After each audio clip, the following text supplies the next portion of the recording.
Alright everybody, so part 2 of the install of the OMC trim sender. Now what I did off camera is I used the electrical dipped coating. I used the white versus the black because it's easier to see the proper coverage. And this is my first time using this. So far what I can tell you is I did wait the 24 hours for it to cure, and I have just been kind of playing around with it to see how the adhesive feels on it. And I don't know, I'm kind of on the fence about just having this as the only coating back there. I imagine it's probably going to last a while regardless, but what I'm more than likely going to do is I'm going to use some corrugated tubing around it. This is just 1/4 inch, and I'll probably put that around the section that goes to here, just so it has that added little bit of protection on it. I'll probably add some too on the inside, just simply because I do have 14 feet of this, so why not, right? One thing to remember, so you don't make the same mistake I did, I installed the new connector on it, and in order to get through that hole you actually have to have this connector off. So it's not that hard. You can just, actually I use some dielectric grease on it, so it will just pop off. So anyway, what I'm going to do now is I'm going to go ahead and put some of that corrugated tubing on this side of it and use some electrical tape. And this way I've got 2 forms of protection on this new trim sender, and then we'll go move forward with installing it. Okay, so as you can see here, I've got the corrugated tubing around it, and I'll do this side when I'm inside the boat, just so physically it'll go through the hole a lot easier, right? And you'll see here I took off the ends like we talked about. So this is pretty much it for right now. I'm going to go ahead and work this through the hole from the back, and we'll just feed it in. The other thing too is, like I said, you got this part, this is where your water penetration could occur, so we're going to have to put some sealant on here.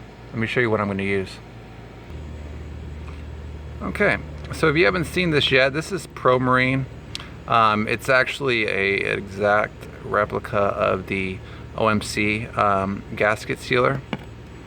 So this is what we're going to use to coat around here. Any kind of marine use, any type of water, areas where water can get through, you want to make sure you use that gasket sealer on it, otherwise you're going to have problems. So that's what I'm going to do here. I'll put some gloves on. I'm going to go ahead and coat this little section in, and then we're going to slide this through the hole. Okay, so you can see here I've applied a good amount of the gasket sealer compound on it, and we're going to go ahead and get this thing slid in. Okay, so we're in the back of the motor now. You can see where the white cable just came out. So we're going to use this to our advantage to kind of pull that seal through.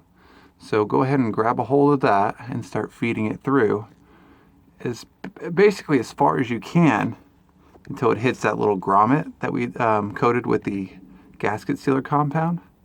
And then we can work in the back, and I'll show you how I do that with seating it all the way. Okay, so you can see from this shot we got it all the way in. You can see the gasket sealer compound in place. Now what we're going to use is very gently find yourself a really long flat-headed screwdriver and press that in until you get a good seat. Be careful as you're doing this that you don't accidentally damage that cable, okay? So take your time, get it seated, and you'll see once you press it all the way in that it lines up to that very last little rib there where it's kind of dripping gasket sealer compound, okay? So take your time on this one and you will have good results. Okay, let's see if I can get the video to focus right. But there you go. Basically all I used right there was a flat-headed screwdriver, and very gently, because if you're not gentle in this part, you will inadvertently shear off that cable, and you're going to be in, well, you're going to be back to square one. So notice around the bottom how you see a little bit of the gasket sealer compound pulling in that area. That's good. That means we got good coverage on it, and it is sealed up in this regard pretty well. So what we're going to do now from the inside is I'm going to show you a little trick on how to keep this thing in place, because obviously we're not going to put the hairpin on it. Number one, I don't know where it went to, and number two, I'll keep an eye out on it just in case, right? So yeah, let's zoom back out here real quick, and let's put these two bolts back in place, and then let's go on the inside. Okay, and this is what I'm talking about here. We're going to go ahead and get this set back into place and put these two little bolts in here. All right, and then also, if you look where the power steering lines are in there, originally, you can see where there's some coating right there on it. Basically right above that bolt where they had a zip tie on it, and I cut it off. We're going to go ahead and put that same zip tie back on, just so it has a little bit of extra support in that area. Alright, so that in of itself is going to be a little tough to get to, because you got to get a zip tie in there, so just be patient on that, and you'll have that much more support on this line here. Alright, so anyway, without further ado, I'm going to go ahead and get this trim center put back in place. Okay,